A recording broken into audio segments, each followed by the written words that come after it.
নমস্কাৰ ৰেডিঅ' লখিমপুৰৰ শ্ৰোতাসকলক সম্ভাষণ জনাই আৰম্ভ কৰিছোঁ আজিৰ অনুষ্ঠান হাতত লৈ ষ্টুডিঅ'ত মই ৰাণা হাজৰিকা আগবঢ়োৱা হৈছে লখিমপুৰৰ বাতৰি। নমস্কাৰ লখিমপুৰৰ বাতৰি হাতত লৈ ষ্টুডিঅ'ত মই মিণ্টু শইকীয়া। মুখ্যমন্ত্ৰী ডক্টৰ হিমন্ত বিশ্ব শৰ্মা কালিৰে পৰা দুদিনীয়া কাৰ্যসূচীৰে কৰা লখিমপুৰ জিলা ভ্ৰমণৰ আজি সামৰণি পৰে। মুখ্যমন্ত্ৰী ডক্টৰ শৰ্মাই কালি বিয়লি জিলাখনৰ নৰ্থ লখিমপুৰ বিশ্ববিদ্যালয়ৰ সমীপত সুধাকণ্ঠ ডক্টৰ ভূপেন হাজৰিকাৰ এটি প্ৰতিমূৰ্তি উন্মোচন কৰে। লগতে টাউন শিৱ মন্দিৰৰ পৰা বিশ্ববিদ্যালয় সংলগ্ন নৱনিৰ্মিত গৌৰৱ পথ আনুষ্ঠানিকভাৱে মুকলি কৰে। ইপিনে আজি লখিমপুৰ জিলা চিকিৎসা মহাবিদ্যালয় খেলপথাৰত আয়োজিত এখন জনসভাত অংশগ্ৰহণ কৰে। মুখ্যমন্ত্ৰীগৰাকীয়ে আজি লখিমপুৰ চিকিৎসা মহাবিদ্যালয় ছুপাৰ স্পেচিয়েলিটি হাস্পতাল আৰু নাৰ্ছিং কলেজৰ নিৰ্মাণৰ আধাৰশিলাও স্থাপন কৰে। মুখ্যমন্ত্ৰী ডক্টৰ শৰ্মাই লগতে লখিমপুৰ কেঞ্চাৰ হাস্পতালৰ কেইবাটাও বিভাগ ৰাইজৰ বাবে আজি মুকলি কৰি দিয়ে। জনজাতি সুৰক্ষা পৰিষদ অসমৰ উদ্যোগত আৰু লখিমপুৰ বাণিজ্য মহাবিদ্যালয়ৰ IQACৰ সহযোগত কাইলৈ বিশেষ আলোচনা চক্ৰ আৰু এক বক্তৃতামালা অনুষ্ঠানৰ আয়োজন কৰা হৈছে। জিলাখনৰ লখিমপুৰ বাণিজ্য মহাবিদ্যালয়ৰ সভাগৃহত কাইলৈ দিনৰ 11 বজাত হ'ব লগা আলোচনা চক্ৰ আৰু বক্তৃতামালাৰ বিষয় হৈছে জনজাতি ৰাজ্য আৰু আন্তঃৰাজ্যিক পাৰপত্ৰ অসমীয়া জাতিৰ সুৰক্ষা কৱচ। কাইলৈৰ পৰা 10 দিনীয়া কাৰ্যসূচীৰে লখিমপুৰ জিলাৰ লখিমপুৰ কমাৰ্চ কলেজ স্পৰ্টছ কমপ্লেক্সত অসম গ্ৰন্থমেলা অনুষ্ঠিত হ'ব।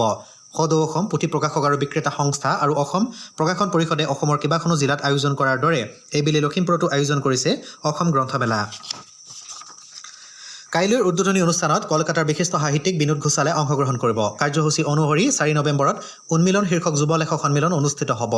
যুৱ লেখক সন্মিলন উন্মিলনত সেইদিনা বিশিষ্ট অতিথি হিচাপে উপস্থিত থাকিব সাহিত্যিক তথা অসম সাহিত্য সভাৰ প্ৰাক্তন সভাপতি ডক্টৰ ধ্ৰুৱজ্যোতি বৰা। 10 নৱেম্বৰৰ সামৰণি অনুষ্ঠানত অসম সাহিত্য সভাৰ সভাপতি ডক্টৰ বসন্ত কুমাৰ গোস্বামী উপস্থিত থাকিব। অসম গ্ৰন্থমেলা এইবেলি ৰাজ্যখনৰ মুঠ 8টা স্থানত আয়োজন কৰা হৈছে আৰু ইয়াৰ অংশস্বৰূপে 10 দিনীয়া কাৰ্যসূচীৰে অহা 1 নৱেম্বৰৰ পৰা এই গ্ৰন্থমেলা জিলাখনত অনুষ্ঠিত হ'ব। বহু প্ৰতীক্ষাৰ অন্ত পেলাই আজি অসম আৰু দেশৰ কেইবাখনো ৰাজ্যত ৰৈ ৰৈ বিনালে চিনেমাখনে মুক্তি লাভ কৰে। অমৰ শিল্পী জুবিন গাৰ্গৰ অমৰ সৃষ্টি হৈ ৰ'ব বুলি আশা কৰা হৈছে শিল্পীগৰাকীৰ জীৱনৰ শেষৰখন অসমীয়া বোলছবি ৰৈ ৰৈ বিনালে। চিনেমাখন আজি ৰাজ্যৰ কেইবাটিও চিত্ৰগৃহত পুৱা 4:25 আৰম্ভ হয়। লখিমপুৰ জিলাৰ আটাইকেইটা চিনেমাগৃহতে দৰ্শকৰ অভূতপূৰ্ব সঁহাৰিৰ মাজেৰে চিনেমা প্ৰদৰ্শিত হৈছে। লখিমপুৰৰ এটি পুৰণি চিনেমা হল বিশ্ব টকিজে ৰৈ ৰৈ বিনালে দৰ্শনীৰ এটি লাভাংশ গৰিমা শইকীয়া গাৰ্গক অৰ্পণ কৰিব বুলি চিনেমা হল কৰ্তৃপক্ষই জানিবলৈ দিয়াৰ বাতৰি আমাৰ পূৰ্বৰ বাতৰিত প্ৰকাশ পাইছে।